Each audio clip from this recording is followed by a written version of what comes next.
అర్జున్, మీరు సమయానికి వచ్చారు కాబట్టి సరిపోయింది, లేకపోతే చాలా అనిత అనిత ఈ అర్జున్ని నమ్మిన వాళ్ళని ఎప్పుడూ మోసం చేయడు. అది సరే, వాళ్ళ దగ్గరికి నిన్ను ఎవరు తీసుకొచ్చారు? ఆ సత్య ధర్మగాళ్ళు మొత్తం అందించి నన్ను ఇక్కడికి తీసుకొచ్చారు. అలాగా, అది సరే అనిత, నా కలల రాణి ఎవరని నువ్వు అడిగేవు కదూ? అవును, అడిగాను. ఆ యువరాణి పేరు చెప్తానని ఊరిస్తున్నావే కానీ చెప్పటం లేదుగా. అనిత, నయాగార జలపాతంలో అందమైన ఆమె కళ్ళు, దొండ పండు లాంటి ఆ పెదవులు, కలువ రేకు లాంటి ఆ కళ్ళు, చెయ్యి వేస్తే మాసిపోయే ఆమె అందం నా చేతులకు వేశాయి సంకెళ్ళు. నిండా తొలి ప్రేమలో మునిగిపోయినట్లున్నారు.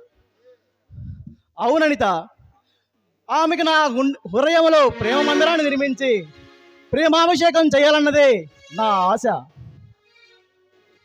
ఆమె అవునంటే ఈ లోకంలో నాకంటే లక్కీ బాయ్ ఎవరు ఉండరు. అర్జున్, అది సరే, ఇదంతా ఆమెకి నీ మనసులోని మాట చెప్పావా? చెప్పలేదు. ఇంకా ఎదురు చూస్తూనే ఉంటే ఆమె ఈ లోపు ఎవరన్నా ప్రేమిస్తే? అనిత, అది విని తట్టుకునే ధైర్యం ఈ చిన్ని గుండెకు లేదనిత. ఏమో బాబు, నేను మాత్రం నా చరణ్ని విడిచి అసలు ఉండలేను. నా చరణ్ నామం లేదే నేను అసలు బ్రతకలేను. అనిత, ఏంటి నువ్వు అనేది? అవును. నిజమా? అవును, నేను చరణ్ ప్రేమించుకుంటున్నాం, పెళ్లి చేసుకోవాలనుకుంటున్నాం. అనిత, ఏమిటి నువ్వు చెప్పేది? ఆ చరణ్ని ప్రేమిస్తున్నావా? అవును, నువ్వే దగ్గరుండి మా పెళ్లి జరిపించాలి. సరే, మళ్ళీ కలిసినప్పుడు మిగతా వివరాలు చెప్తాను. వస్తాను.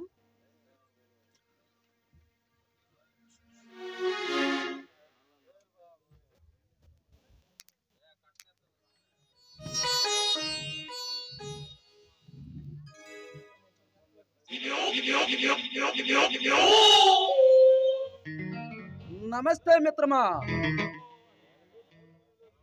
స్వాగతం మహేంద్ర, స్వాగతం. మల్లనా, నన్ను రమ్మని కబురు చేసావంట? అవును మల్లన్న, నా వ్యాపారానికి అడుగడుగునా అడ్డు తగులుతున్నాడు ఆ ముగ్గురు కుర్ర కుక్కలు. ఒకడు శరణ్, మరొకడు అర్జున్, వీళ్ళిద్దరికి తోడు ఆ ఎస్పీ పరశురాం గౌడ్ ఒకడు. మల్లనా, నీకే కాదు, వాళ్ళు ఆ చరణం గాడు, ఆ అర్జున్ వాడు వల్ల 25 కోట్ల నష్టం. మన ఉమ్మడి శత్రుల్ని నిలువుగా నరికేద్దాం.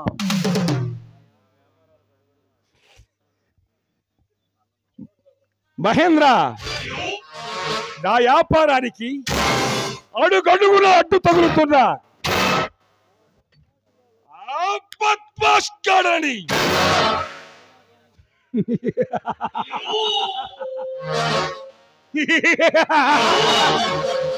ఎలాగైనా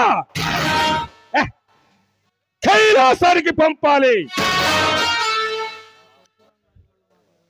ఆ పరశురాం గాడి వల్ల నాకు 20 లక్షలు లాసు వచ్చింది.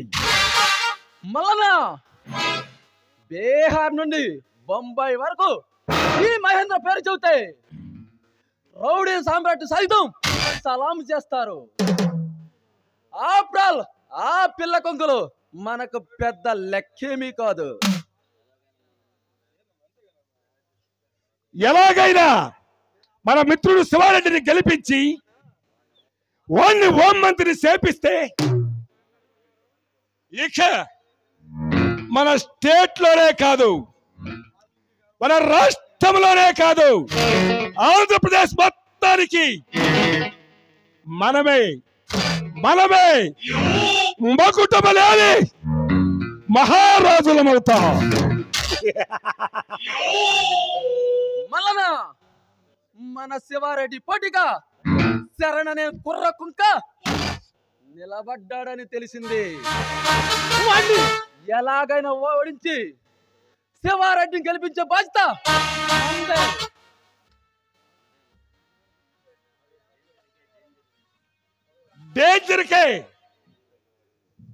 డేంజర్ లాంటి వాడు మహేంద్ర. నీవు ఎలాంటి కఠినమైన సమస్యనైనా క్షణంలో తీర్చగల మేధావి నువ్వు. మల్లనా మనలో పట్టుకోవడానికి పోలీసులు ఎంతో ప్రయత్నాలు చేస్తున్నారు.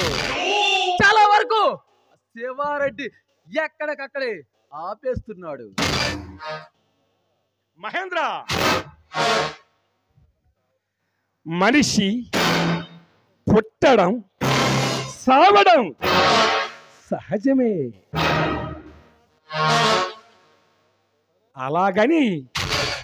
అలాగని మనం ఎవ్వరికి భయపడకూడదు. మృత్యువు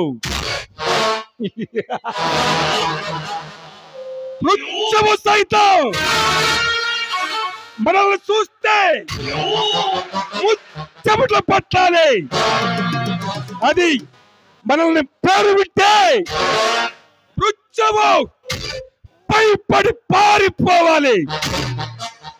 మల్లనా మారణ హోమం సృష్టిస్తాం. మన వాళ్ళు ఎంతమంది సావని, పోలీసులు ఎంతమందిని చచ్చిపోయినా మనకు అనవసరం. మనకు కావాల్సింది మనం సాధించటమే. మహేంద్ర, ఎన్ని అల్లర్లు సృష్టించైనా, ఎన్ని లారీలు జనాన్ని తెచ్చి బాంబులు వేసి పేల్చి చంపినా మనకు ఈ రాష్ట్రంలో ఎవ్వడు ఎదురు నిలవకుండా చేయాలి. ఈ ఆనంద సమయంలో మహేంద్ర లక్ష్మీపాపతో విందు చేసుకున్నాం.